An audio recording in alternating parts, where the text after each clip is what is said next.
My name is Joanne, and I'm reading poetry that I wrote over the Christmas break.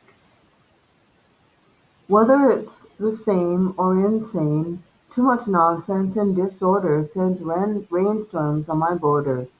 My mental set endures with tolerance all the pressures and stress without the sense to bless. In the night-time, however, of my release I don't often feel at ease, because the paradigms of money status and domineering over nature, my image feels small in stature. All the little people in our midst struggling for the fair play of others to support them in weakness and addiction to becoming the least when those who are the most only seem to gloat. Escaping too much poverty has turned me into a novelty and let all the guard of persecutors down, so that in the sum of the day the roles we play make me watch what I say, changing my act in your play and seeking out the way of unconditional love and giving. I'm relieving an old flame of desire and passion, a passing time, rewarding the moment in submission, but tomorrow is another day to build the faith in my home of coherent goals, to respect the world of man and earth.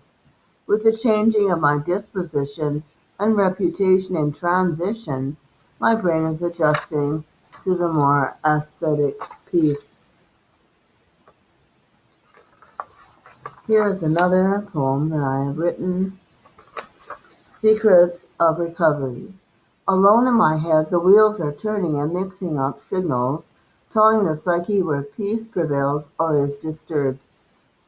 If it isn't profound to fictionalize anguish of thought, I move mentally to a clearer state on amends to bliss. I think God is within and under the mask. I'll take the task of enlightening my true soul to discover more lasting joy. In this world there are competing powers that may absolve happiness or add creative inspiration to spiritual success. To find myself in a serene mood transcending to my yogi's path, I often remind myself of his thoughtful prodding and teaching of new life's lessons. When awareness has grown and my sphere of existence grows wings on the back of affectionate love, the sense of being found is a satisfying condition of fonder stability. This is another one called Subliminal Moments. My tired old heart is worked alone again, being pushed into the state of amplified physical love. Imagination rules temporarily and seems to comfort her, while blowing away the need or lack of it for security.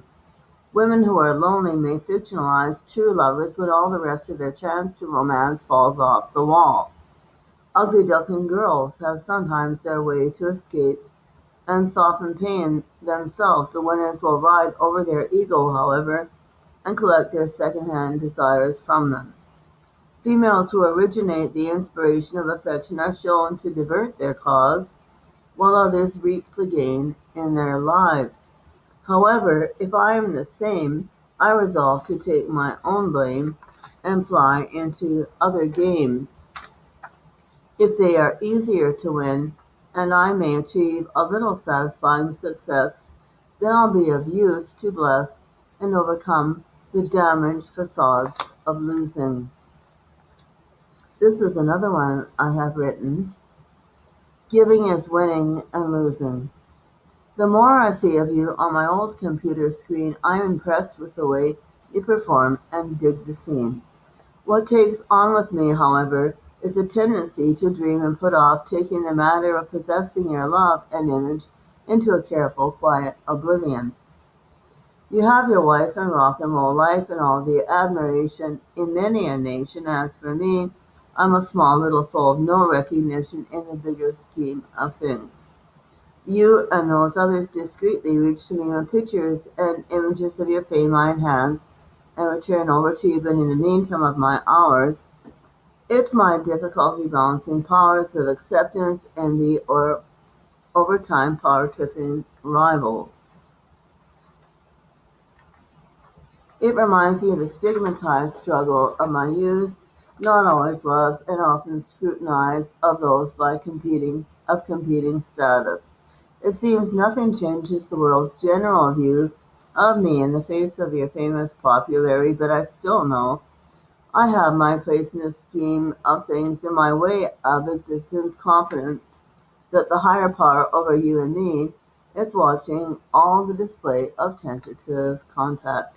Pardon my skepticism, however, that's related to a doubtful scenario like the prince and the pauper. But when I turn the burden over to God, He restores faith in the imagination of future, my scene and its limitations, where I contain my sensations, is rosy parts of the day, but turbulent, after insecure speculations about expanding to you in awareness. And yet my yogi would agree that conscious enlightenment and growing will guide me all the way of transcending poverty of thought and limitation. A new strength I feel to renew faith in you and all your crew. Feelings are new and love feels true blue. So hope my faith may support you.